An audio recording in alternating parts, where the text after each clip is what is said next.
తొట్లో పడిపోయింది. నేను 11 గంటలకి సుమారుగా మా అమ్మోళ్ళు అన్నం తీసుకెళ్ళిపోయారు చేలోకి.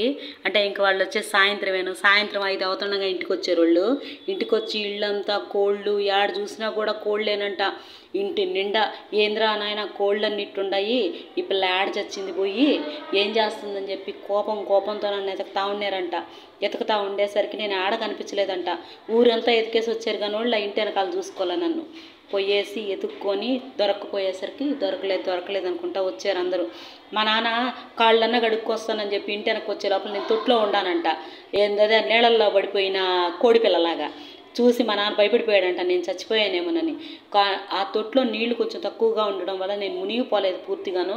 ఇట్లాగా ఇక్కడ కొంచెం గుండెల వరకు నీళ్లు వచ్చేస్తున్నాయి, నేను పడిపోయానంట. మా నాన్న ఇంకేముంది చచ్చిపోయిందని అరిచేసి బయటికి తీసుకొచ్చారంట. బయటికి తీసుకొచ్చి చూసేసరికి లేదు, ఇంకా ఊపిరి ఆడుతుందని చెప్పి హాస్పిటల్కి తీసుకెళ్ళే లోపల డాక్టర్ నన్ను ఏమమ్మా ఏం తిన్నావమ్మా అని అడుగుతున్నాడు. ఏం చెప్పలేకపోయా. మా అమ్మ ఇంట్లో ట్యాబ్లెట్లు మింగుండేను కదా, ఆ కవర్లు తీసుకుపోయింది డాక్టర్ కాడికి.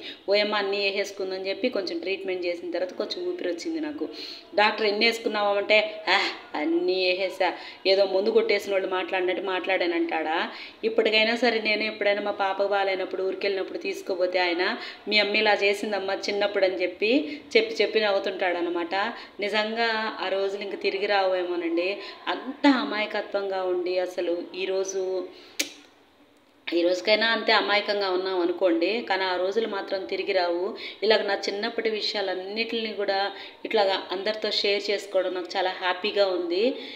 నా స్టోరీస్ మీకు ఎట్లా అనిపిస్తున్నాయో ఒక్కసారి ఒక కామెంట్ చేయండి. లైక్ చేయమని అడగను, కామెంట్ అయితే చేయండి. సబ్స్క్రైబ్ చేయమని కూడా అడగను. Thank you.